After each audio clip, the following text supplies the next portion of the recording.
Hello and welcome to my little show, my program called The Girl from Bombay. And my aim through this program is to tell you stories uh, and to reach different parts of the world, to bring different parts of the world to you, people to you, and be encouraged by their lives, maybe take a lesson from something that's happening in their lives and to make it your own. So I'm very pleased that this morning I have with me Ben Lancour, who is a new author. He lives in Wisconsin and he has a bachelor's degree in physical education, minoring in adaptive P. So, Ben, welcome to the show. I'm very glad that you are here with me. I appreciate having me on. Thank you. So, this has been quite an interesting and a novel journey for you, uh, being a teacher and then delving into writing, that to a book about something to do with kids. So let me ask you. So here you are, a PE teacher, and busy outdoors, doing all the exercises and teaching your kids. I'd like to know a little more. What exactly is involved in teaching these kids? Like, Okay, well, go ahead. so I am a kindergarten through fifth grade physical education teacher in Wisconsin. I'm actually in the Green Bay School District, and not too many people know where Green Bay is. Well, where Wisconsin is, or what the cities that are in there. But when people hear the word Green Bay, they think of the Packers. So that's the school district that I'm in, is the Green Bay School District. In terms of what I do with my students, with the little ones, kindergarten, first grade, second grade, I'm showing them all sorts of different ways they can move their bodies. We're trying to discover, how we can jump, how we can run, and just getting equipment in their hands and using those as manipulatives, because this is their first time, using equipment, unless they're, playing sports or being active with their families. As I get to the older kids, third, fourth, and fifth, I like to do activities that are more I don't want to say just sports, because there's a kind of a stigma behind physical education that all they do is play games and play sports, and that's not always the occasion. There's team building activities, there's skills that they learn through these sports, teamwork, sportsmanship. So those are some of the activities that I do with my students. Mhm. And I see that you also graduated with a master's degree in teacher leadership. Yep, and that is actually one of that was the big push for me to actually write this book, that we can talk more in a little bit. But that was a 1 year program, which was really convenient with doing it on the weekends, and it just took something that I thought was going to be stressful, and it was very easygoing program. I learned a lot, and I'm so thankful that I got to do this program, because if it wasn't for that program, I don't think I would have had the courage to write this story. Yeah, and I see that you make your home with your beautiful wife, Stephanie, and two little kids. That's Harper, she's 5. She is 3. Oh, she's 3. And then you have Beckett. How Beckett, old is yes. he? He'll be 6 months later this month. So we're at 5 months right now. So your hands are pretty full with a little family. Yep, and hopefully we're done at 2 kids. That's enough for us. So in the midst of all this, raising a little family, and having your schoolwork, what prompted you to write, Ben? Can I take you back a couple of years? Sure. Okay? Yeah. All right, so this is my 3rd year teaching physical education in Green Bay. That's what my original background was. When I graduated from college in 2011, jobs were a little bit more scarce. I was very overweight. I had difficulties finding a job. Who would want to hire someone that's obese, teaching kids to live a healthy and active lifestyle? It just became a difficult process for me to find a job. Mm-hmm. So I went back to school and got certified with a special education certification. And special ed jobs, they're everywhere. I could probably walk into any school building and get a special education job. That's how in need this area of schooling. It's just huge. You just don't have enough special ed teachers. Mm-hmm. Anyways, I taught students with severe emotional and behavioral disabilities in a self-contained setting, which means they're not going out to see the same age peers. They're they're in a room with some kids that are maybe second grade or fourth grade or sixth grade, and we're all together like one tight knit family, but all sorts of different, abilities and age ranges. This program also had like a mental health focus. Like these students were sometimes a danger to themselves, they were a danger to family members, they were a danger to us. It was a very stressful job. Mm-hmm. And what helped me survive those 5 years was the people that I had around me. I had a wonderful team that I could really fall back on, and those people, later became my friends, and I still talk to this very day. So, very rewarding job, but very difficult. One thing to help these students kind of reconcile or come back and rejoin their same age peers with through social skills. So maybe trying to think of how to word this. Students have certain deficits that kind of prevent them from being successful with their same age peers, and on top of struggling with mental health issues, you could probably guess that this was a very difficult process for these kids. Well, I felt like social skills for these kids was probably more important than the math, the English, and the reading. And so that was my favorite part of the day, was talking about how can we become better human beings. Mm. And there was an author, there is an author named Julia Cook, who has all sorts of different books about these social skills deficits. Very awesome illustrations. It was a great, easy message for the kids to understand. And that was kind of the basis for my social skills lessons. We had great discussions about this. So that was like one of my influences for my book. So was that a children's book? Yes, yeah, she has, if you look at Julia Cook, she has dozens and dozens of books around this, Wow. a variety of different social skills. And I think she's like a nationally known counselor. She's a speaker now. And I actually had the pleasure of talking with her. I reached out to her through email, and she was willing to talk to me over the phone. So she's been an influence to why I wrote this book. Great. And if you don't mind me continuing. Yes, please do. In my current position, so physical education, a co-teacher of mine had a book sitting on his desk. And I'm like, can I take a look at that? And the book was called My PE Teacher is a Ninja. And this was the first time I'd ever seen a book that took place in the gym setting. I looked through it, very simplistic illustrations, but just a cool concept to be able to see a book, in the subject that I'm teaching. First time I ever saw that. And then I had the idea. Social skills is a big part of my life. I mean, I taught that life for 5 years, and physical education is going to be, is my passion. This is what I want to do from here on out. I had the idea of combining those social skills deficits and combine that with the gym setting. And I thought that although this is more geared towards elementary FIAD teachers, I mean, if you think of school psychologists, counselors, elementary age teachers, they all work with kids that have social skills deficits and that love physical education. So I thought I had a wide range of readers than I initially thought. And that's where the first book had started. It was the combination of two different books, and I tried to make it my own in my own story. Well, and so is that why you would say you created a book that takes place in the gym because of these reasons? Yes. So my PE Teacher is a Ninja is the reason why it takes place in a gym. And then the Julia Cook books, that's kind of the social skills aspect of it.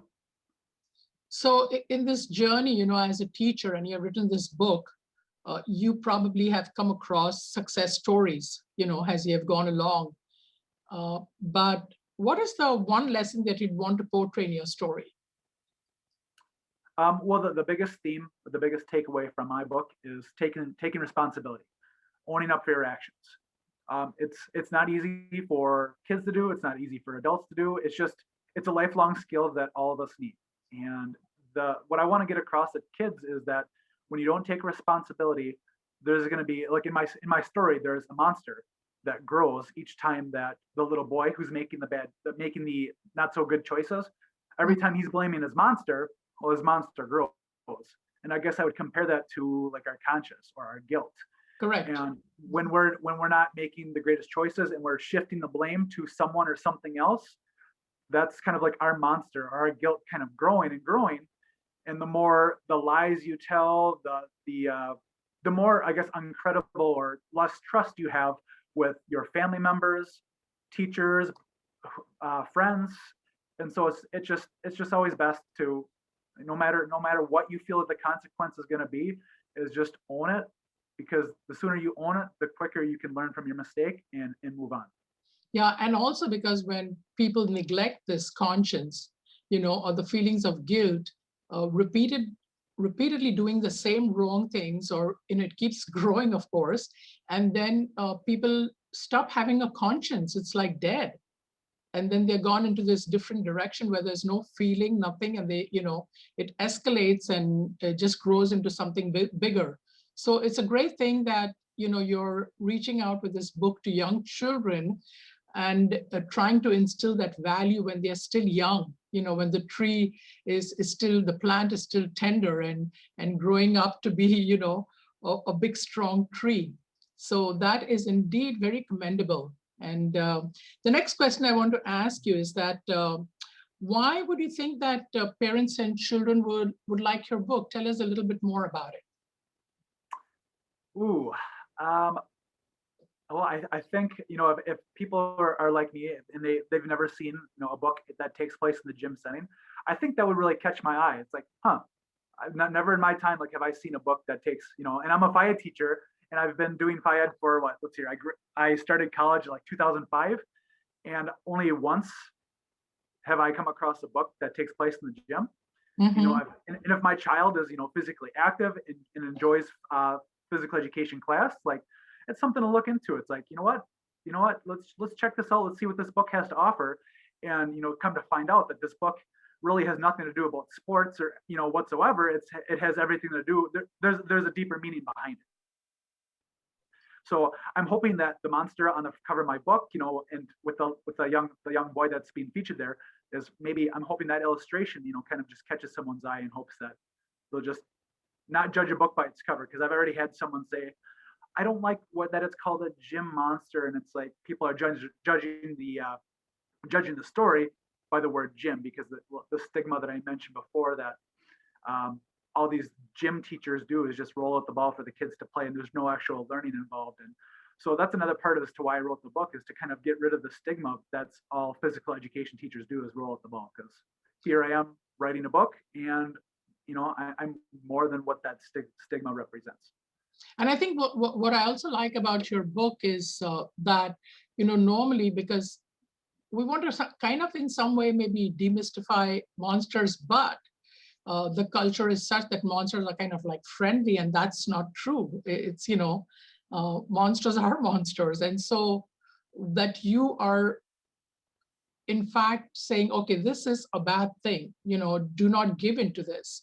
And there's a better way of doing things. There's light, it's like light versus darkness. And you're actually shedding that light to young children and making their world brighter, and even the parents, because everybody's involved in, raising these children.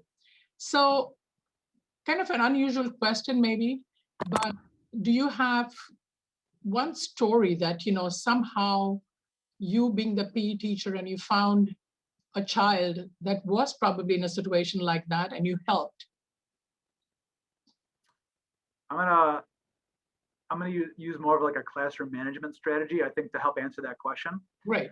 So you could approach kids that, if you catch them maybe not making the greatest choice, there's a few different ways you could approach a kid. One, you could raise your voice, yell at them, and potentially damage the relationship that you have with them. Right. Another way is, let's say you catch someone cheating or maybe showing you an unexpected behavior. You could use the, oh no, I saw that you weren't following the expectations that we set for you, and you let your team down, your classmates down, you let me down.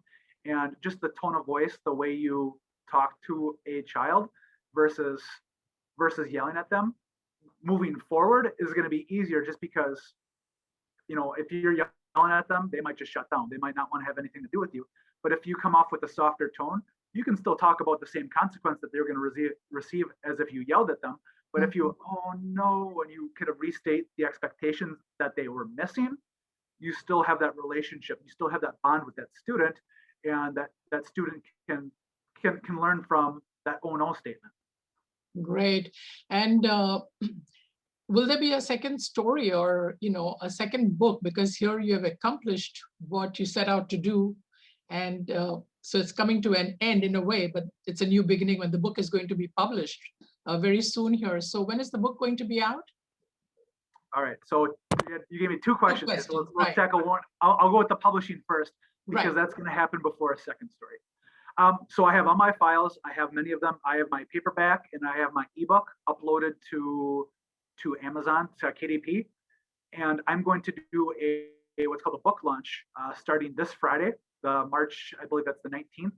And that's going to go through Sunday. So 3 days where you could download my book for free, leave an honest review and let me know what you think. So it's really in the works of happening this week. Following that story, or excuse me, following that book launch, I want to do what is called a Kickstarter in hopes to raise some funds to purchase some more high quality books. I really want to see what this book can look like as a hardback, but hardbacks very expensive, and I was hoping to give Kickstarter a try, which is a way to crowdfund money, not a donation, but more of like a pre-order.